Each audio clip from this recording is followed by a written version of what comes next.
Salvete discipuli. So today we start our first video in Chapter 3 for Latin for the New Millennium. And today we're going to look at second declension nouns. More specifically, we're going to be dealing with second declension US or IUS ending nouns. And I'll explain what that means in just a second.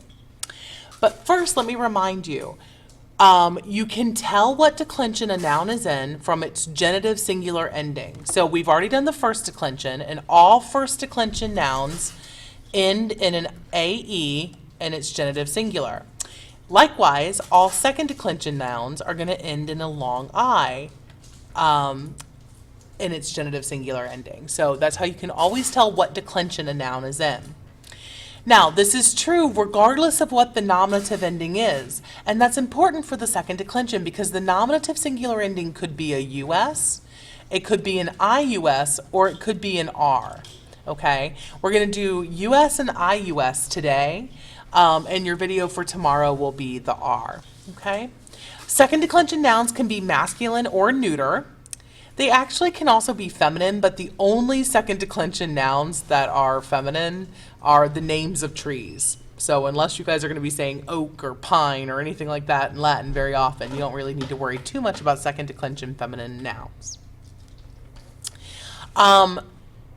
For every declension, except for the second declension, and I'll give you that rule in a second, the nominative and the vocative have the same endings, but the one exception to that is second declension nouns that are masculine and end in US or IUS. So if you have a second declension masculine noun that ends in US or IUS in the nominative singular, it's actually going to have a different vocative, and we're going to look at that in just a second. This is not true for R ending second declension nouns. Their vocatives are also in R. This only affects the singular of the noun, and it only affects second declension masculine nouns if they end in US or IUS, okay? All right, so here are our endings. We're going to add that R ending tomorrow when you do the next video, but for right now, second declension endings can end in US or IUS in the nominative. The rest of the singular, genitive, dative, accusative, ablative endings are E, O, O.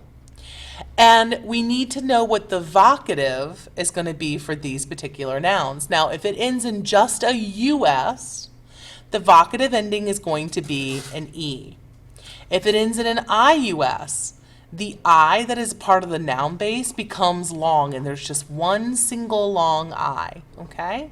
And as you'll see when we go through a paradigm, that's what's going to show you the difference between the genitive singular and the vocative singular, or the nominative plural and the vocative singular, okay?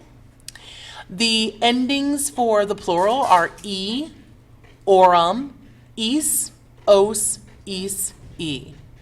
Now you'll notice that the way that it translates in the chart is exactly the same as the first declension, because those are dependent upon the case, right? The nominative, the genitive, the dative, etc., and not so much the declension, okay?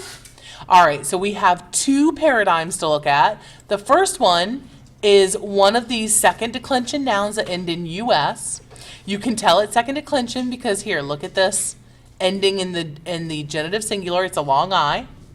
We know that it's masculine, and it ends in a US in the nominative. So since it ends in a US in the nominative, it's going to have a different ending in the vocative, right?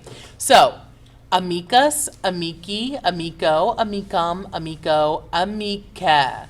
That E ending, because we have the US ending in the nominative. And notice this does not affect the plural at all. The plural vocative is going to be the same as the plural nominative, so no big deal there. So in the plural, amici, amicorum, amicis, amicos, amicis, amici. There you go. Now, we have to look at what happens when we have a second declension masculine noun that ends in IUS, like the word for son, filius. See? In the genitive, filii, dative, filio, accusative, filium, ablative, filio, and then in the vocative, that I that's in the base becomes long, and it just becomes fili. Okay? Genitive is filii with two I's. Vocative is just fili, one I. Okay?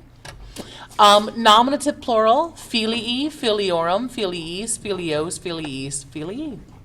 Okay, well, these are your new endings. Make sure that you take good notes on this video, and I will look at them tomorrow in class. Have a good night, ladies.